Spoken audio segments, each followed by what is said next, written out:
वर्षों पहले एक नगर में एक बुद्धिमान राजा राज्य करता था। उनकी बुद्धिमत्ता और चतुराई के चर्चे दूर दूर तक थे।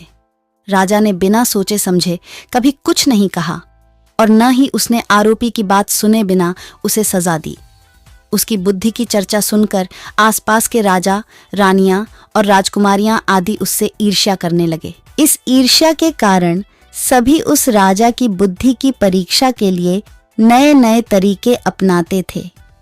हर बार राजा ने अन्य राज्यों के शासकों द्वारा ली गई परीक्षा को पास करके खुद को एक चतुर और सक्षम राजा साबित किया। एक दिन एक राजकुमारी राजा की परीक्षा लेने आई।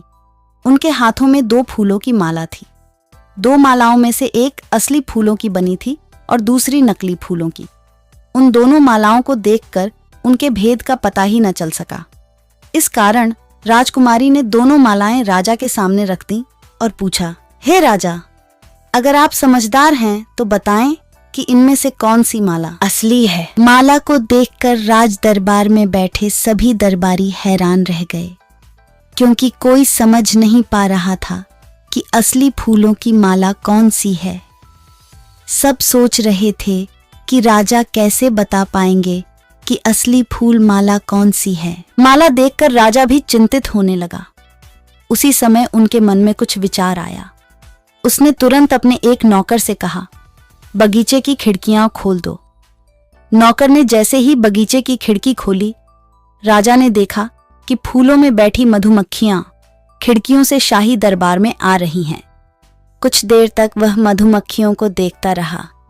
जैसे ही मधुमक्खी फूलों की माला पर बैठी, राजा ने कहा कि अब मैं बता सकता हूं कि असली माला कौन सी है। राजा ने तुरंत उस माला की ओर इशारा किया जिस पर मधुमक्खी बैठी थी।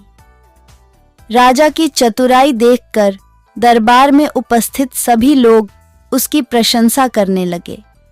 सब कहने लगे कि आप जैसे बुद्धिमान राजा की हर राज्य को जरूरत है। राजा की बुद्धिमानी देखकर राजकुमारी भी प्रसन्न हो गई।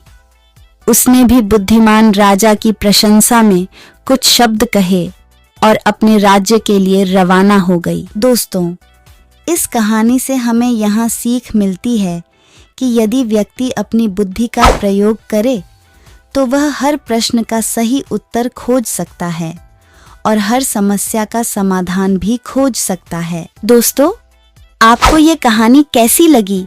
नीचे कमेंट करके हमें जरूर बताइएगा।